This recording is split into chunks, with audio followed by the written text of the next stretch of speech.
Today I wanted to talk about 3 myths about starting and owning, running a fashion brand. So the first myth, if you'll have a buzz, if you have a hype around your brand and your product, if you get followers, if you have editorial, if only you could be on this, if only I can be on this magazine or on this blog, or if only this celebrity will wear it, I'll make it and the business will be profitable. No, not at all. There is no guarantee that any of these things will make your business profitable. What would make your business profitable is if you make sure that the business, your product, and the way the business is being operated can be profitable. In other words, what you want to do is you want to make sure that the product that you're about to make has a need in the market. You know where to find your customers. You have a marketing strategy for it. And above all, that it can actually be profitable. So when you understand the cost of your product and you look at how much it's going to be sold for, you can look at it and say, yes, I have enough margins. Okay? Second myth. If you'll find a good factory, you're never going to have issues with production. Again, no. I'll tell you a secret that no one ever tells this to anybody who's coming into the industry for the first time. There is always going to be some sort of issues in production. The nature of production is that things will go wrong. Something will not work the way you hoped, you wanted, it was supposed to. It's just how it is. Okay? Your job is to make sure that the people that you're working with are ones that are going to be there when you need them to help you solve the problem. So finding a great factory, finding the right factory is absolutely necessary and needed. But don't think that that will solve all your problems. Okay?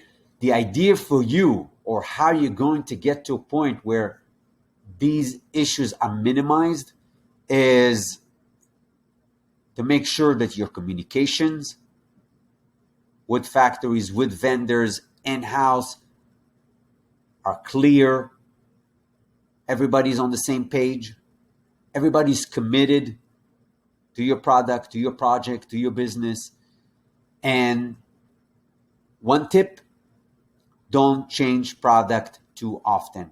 If you have products that are working and they're selling, stick to them.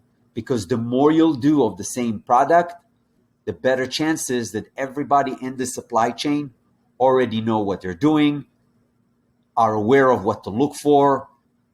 Therefore, your issues in production will get minimized. If you changing product frequently, every season, a whole set of 10, 20, 30 new products, especially at the beginning, you're going to shoot yourself in the foot. The third myth. You should be doing everything yourself until your business is able to support you hiring somebody to help you. That's a big myth and a big no-no.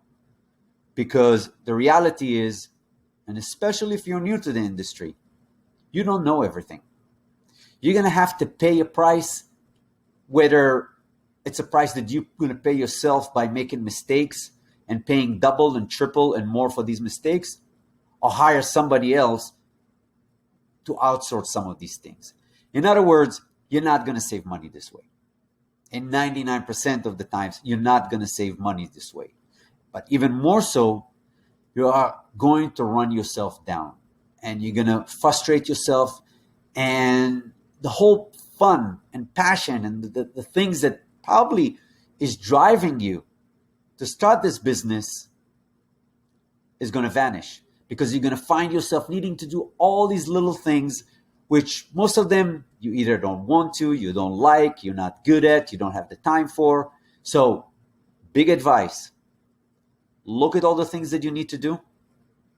Find the ones that's going to take the most time out of you that you can outsource to someone else, or ones that you're just not good at and they need these tasks in order to be done well. You need the right people with the right experience to do them. So, for example, developing and producing your product, marketing, things along these lines.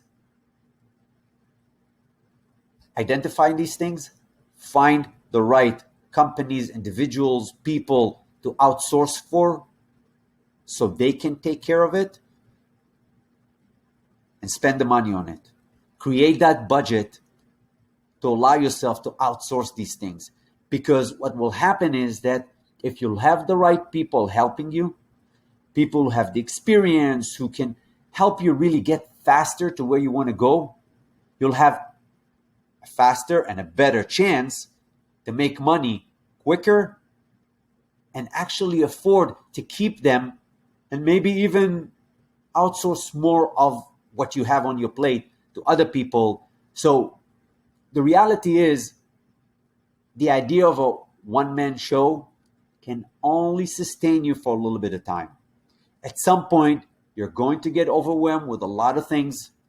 And quite frankly, again, if you're new, you want the right people to advise you, to help you, to give you a different perspective, to take care of things so you can go to sleep at night knowing that these things are being taken care of, so you can get up in the morning and do the things that only you can do.